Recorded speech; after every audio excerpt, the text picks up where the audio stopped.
عبد الرحمن بن عوف business man تھے اور اتنا نبی پاک انہیں چاہتے تھے, اتنا رب عز و جل کی طرف سے رحمتیں برس رہی ہیں. اب میرے پیارے تاجروں, یہاں بڑے ویل آف لوگ موجود ہیں. دیکھیں دنیا اللہ نے ہماری ہم میں سے بہت سو کی بہت اچھی کر دی ہے, ہم بہت ایزی لائف گزار رہے ہیں الحمدللہ, اللہ نے کروڑوں سے اچھا بنا دیا. مگر انجوائے آخرت میں بھی تو کرنا ہے نا, کہ صرف یہی مزے کر کے آخرت میں اللہ نہ کرے کسی کو مار پڑے. تو اب زندگی میں وہ آپ بڑے بڑے سیمینار اٹینڈ کرتے ہوں گے, بڑے بڑے آپ جناب لیکچرز لیتے ہیں کہ جناب اپنے بزنس کو کیسے مینٹین کیا جائے, سسٹینیبل فیملی لائف کیسے ہو جائے, ہمارا بزنس گرو کیسے کرے. یہ بھی تو سیکھیے کہ جناب جن کامیاب تاجروں نے جنت حاصل کر لی, جو قطعی جنتی ٹھہرے, تجارت میں بھی ون آف دا ٹاپ تھے, بلینئر تھے, اور انہیں جنت کی بشارتیں مل رہی ہیں, اللہ رسول کی طرف سے انعامات مل رہے ہیں. اب میں کچھ عادتیں آپ کو حضرت عبد الرحمن بن عوف کی بتانا چاہتا ہوں, کچھ وہ کام بتانا چاہتا ہوں جو انہوں نے اپنی لائف میں کیے اور کیسی دعائیں لی. ایک بار نبی پاک علیہ الصلوۃ والسلام نے فرمایا کہ میرے بعد, دنیا سے پردہ فرمانے کے بعد, میری ازواج مطہرات کی جو چاکری کرے گا, یعنی ان کی خدمت کرے گا, الصادق والبار ہوگا, یعنی سچا اور نیک ہوگا. حضرت عبد الرحمن بن عوف نے جب یہ سنا نا, آپ نے ٹھان لی کہ بس اب میں نے اہل بیت کی خدمت کرنی ہے. ازواج مطہرات کی اتنی خدمت کی, ان کو کہیں ٹریول پہ جانا ہوتا, حج پہ جانا ہوتا, سواری کا انتظام کرنا, بلکہ خود خادم بن کر جاتے تھے, ان کے تمام ضروریات کو پورا فرماتے. سبحان اللہ. اور اس قدر خدمت کی کہ پھر اللہ کریم نے کیسا نوازا. تو پتہ چلا کہ ایک کمال حضرت عبد الرحمن بن عوف کا کیا ہے, نبی پاک کے گھرانے کی خدمت کرنا.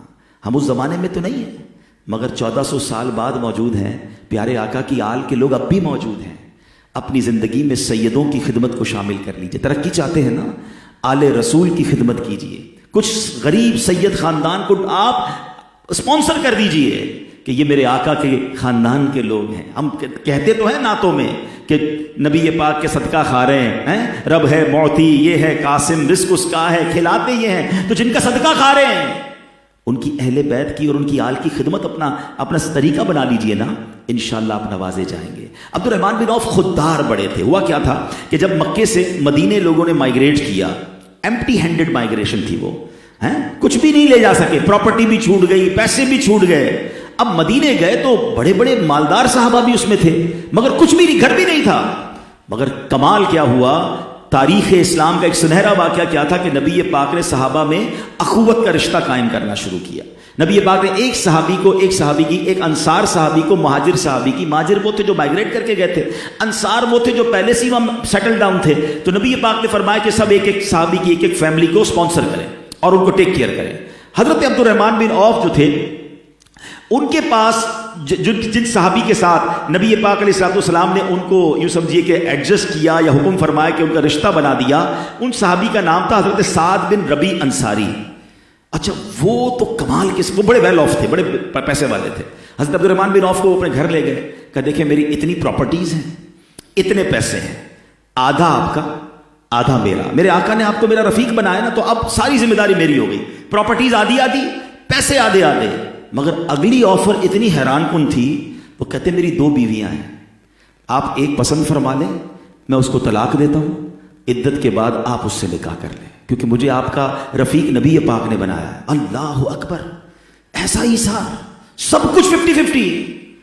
مگر اس سے بڑا کمال حضرت عبد الرحمن بن عوف کا تھا, آپ نے 1 روپیہ بھی نہیں لیا, کوئی آفر قبول نہیں کی. خودداری دیکھیں, فرماتے مجھے کچھ نہیں چاہیے, مجھے بتاؤ مدینے میں بازار کہاں ہے, مارکیٹ کہاں ہے, آئی نو مائی بزنس ویری ویل, مجھے طریقہ بتاؤ کدھر جانا ہے, اس کے بعد میں جانوں اور میرا کام جانے. اللہ اکبر, اتنی بڑی آفر کو ٹھکرایا. حضرت عبد الرحمن بن عوف مدینے کے بازار جاتے ہیں, گھی اور پنیر کا کاروبار آپ نے شروع کیا. اللہ اکبر, آج ہم بات کر رہے ہیں کہ وہ بلینئر ہیں. مدینے میں ایمپٹی ہینڈڈ گئے تھے, مگر امانت داری, سچائی سے ایسا بزنس گرو کیا کہ سبحان اللہ کہاں کے کہاں پہنچ گئے. تو یہاں ایک اور پوائنٹ سیکھنے کو کیا ملا, اپنے اندر خودداری ہونی چاہیے, دوسروں کے مال پر, دوسروں کی مدد پر نظر نہیں ہونی چاہیے. یہاں ان لوگوں کے لیے بھی درس ہے جو چھوٹے چھوٹے معاملے پر لوگوں کے سامنے ہاتھ پھیلاتے ہیں, لوگوں کے پاس جا کر جناب اپنی چیزیں مانگنا شروع کر دیتے. نہیں, وہ شاعر کہتے ہیں نا, کسی کا احسان کیوں اٹھائیں, کسی کو حالات کیوں بتائیں, تمہیں سے مانگیں گے تم ہی دو گے, تمہارے در سے ہی لو لگی. اللہ ہمیں اپنے در کے سوا کسی کا محتاج نہ بنائے. وہ کہتے ہیں نا دینے والا ہاتھ ہمیشہ اوپر رہتا ہے, برکتوں والا ہوتا ہے.